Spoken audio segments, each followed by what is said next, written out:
প্রিয় দর্শক, আজকে আমরা আলোচনা করব মৃত্যুর পর ফেরেশতারা লাশের সাথে কি করে। যখন লাশটিকে দাফন করে আপনজন চলে যায় তখন সেই লাশটির সাথে কি হয় এ নিয়ে আমরা আলোচনা করব ইনশাআল্লাহ। এবং ভিডিওর শেষ অংশে আমরা আলোচনা করব যে দোয়াটি পাঠ করলে মুনকার নেকিরের প্রশ্নের জবাব খুব সহজভাবে দেওয়া যায়। তাই ভিডিওটি শেষ পর্যন্ত মনোযোগ দিয়ে দেখতে থাকুন। আর ভিডিওটি ভালো লাগলে ভিডিওতে একটি লাইক দিয়ে কমেন্টে জানিয়ে দিন। প্রিয় দর্শক, হযরত আজরাইল আলাইহিস সালাম যখন আত্মা কবজ করে নেন তখন আত্মা দেহকে বলে দেয়, হে দেহ, আল্লাহ তোমাকে সুপ্রতিদান দিক। তুমি আমার সঙ্গী হয়ে আল্লাহর আনুগত্যে অগ্রগামী ছিলে আর আল্লাহর অবাধ্যে ছিলে খুবই পশ্চাৎপদ। তুমি আমার পক্ষ থেকে মোবারকবাদ গ্রহণ করো, কেননা আজ তুমি নিজেও মুক্তি পেয়েছ আর আমাকেও নাজাত দিয়েছ। এভাবে দেহ আত্মাকে মোবারকবাদ দেয়। মুমিন বান্দার মৃত্যুতে জমিনের যে সকল অংশে সে ইবাদত করত সেগুলো কাঁদতে থাকে। আকাশের যে সকল দুয়ার দিয়ে তার নেক আমল উপরে উঠত সেই সকল দুয়ার তার জন্য কাঁদতে থাকে। যে দরজা দিয়ে তার রিজিক নেমে আসতো সে দরজাও কাঁদতে থাকে। সুবহানাল্লাহ। আকাশ জমিনের এই ক্রন্দন দীর্ঘ 40 দিন পর্যন্ত অব্যাহত থাকে।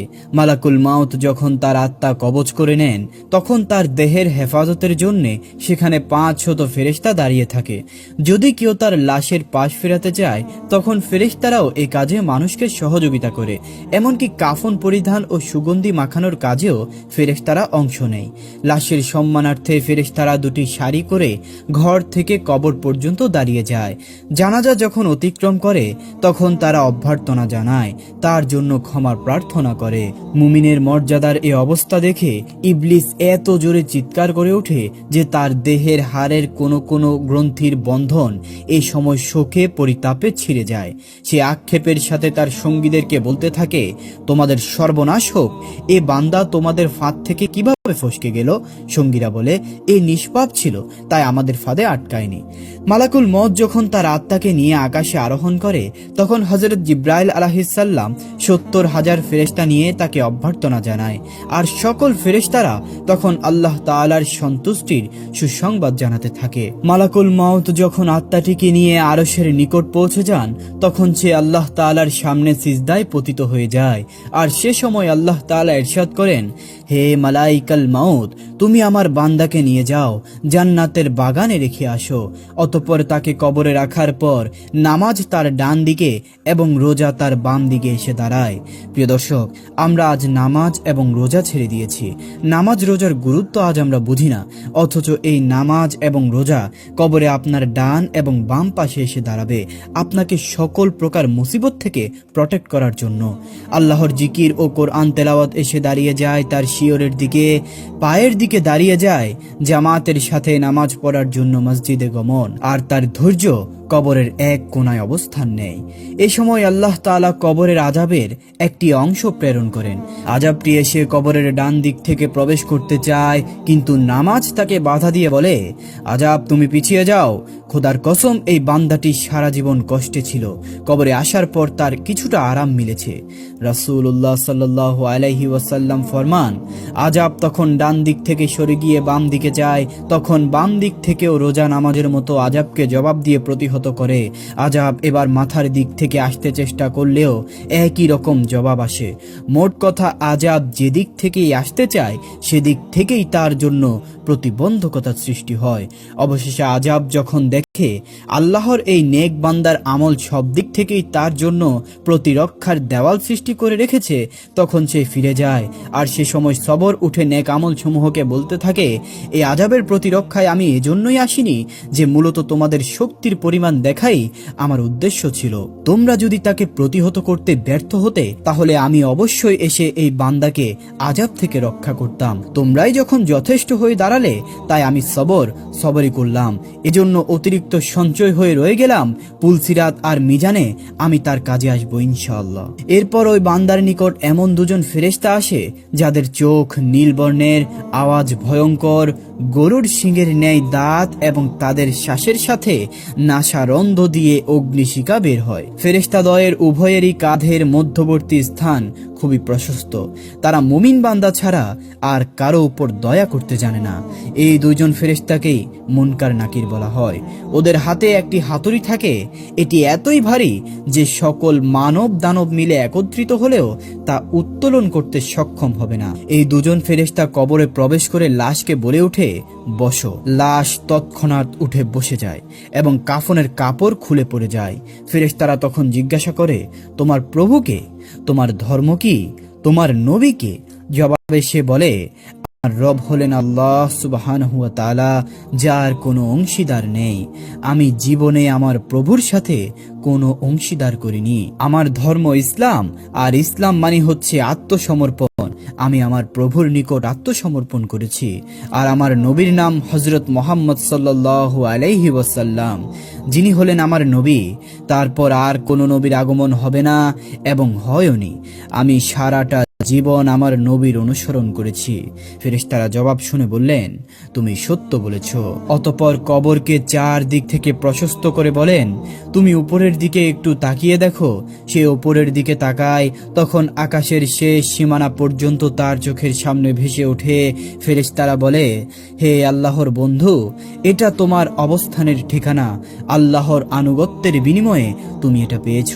বর্ণনার এই পর্যায়ে এসে রাসূল সাল্লাল্লাহু ওই সত্তার কসম যার মুঠোয় আমার প্রাণ, মুমিন বান্দা তখন এতই আনন্দ অনুভব করে যে তা কখনোই শেষ হবার নয়। অতঃপর ওই বান্দাকে আবারও নির্দেশ দিয়ে বলা হয়, এই যে তুমি নিচের দিকে দেখো। নিচের দিকে যখন সে তাকায় তখন সে দোজখের শেষ সীমানা পর্যন্ত তার দৃষ্টিগোচরে চলে আসে।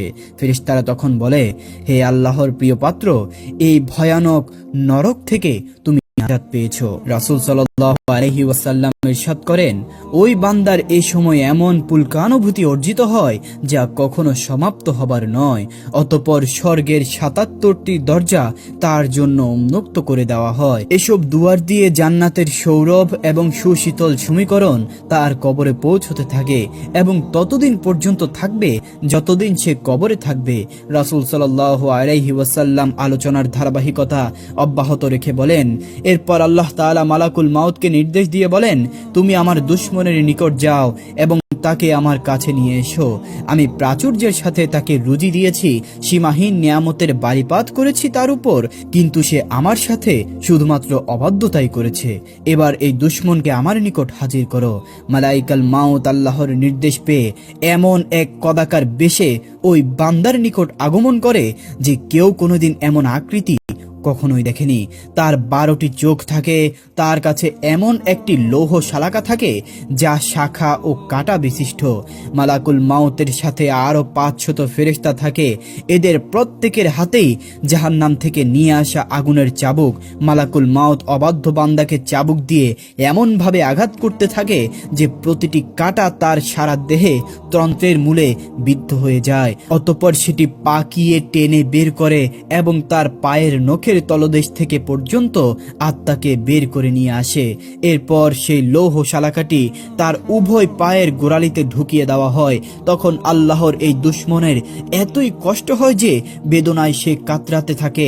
এমন সময় বাকি ফেরেশতারা তাদের হাতের চাবুক দিয়ে তার মুখমণ্ডল এবং পশ্চাৎ দেশে অনবরত প্রহার করতে থাকে, কেননা সে তার আত্মাকে তার শরীর থেকে সহজেই বিচ্ছিন্ন করতে চাচ্ছিল না।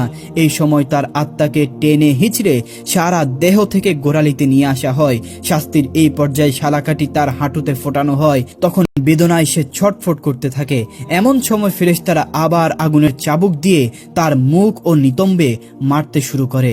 হাঁটু থেকে শালাকাটি বের করে ঢোকানো হয় তার নিতম্ব দেশে, অতঃপর বুকে এবং সবশেষে কণ্ঠনালীতে।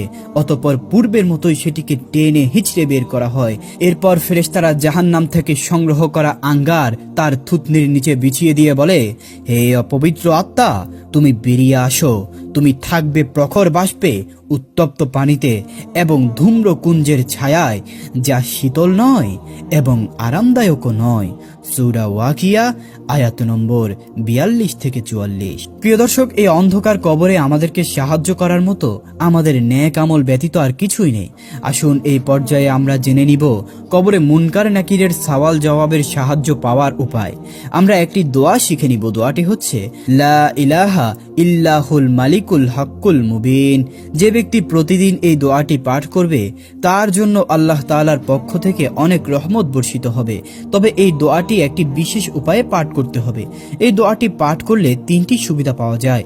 1 নম্বর হচ্ছে, দোয়াটি পাঠ করলে আল্লাহ তাআলার পক্ষ থেকে ওই ব্যক্তির রিজিকের পেরেশানি আল্লাহ তাআলা দূর করে দিবেন এবং সকল প্রকার প্রকাশ্য ও গোপন সচ্ছলতা দান করবেন। কবরে মুনকার নেকিরের সওয়াল জবাবে সাহায্য করবেন। সুবহানাল্লাহ।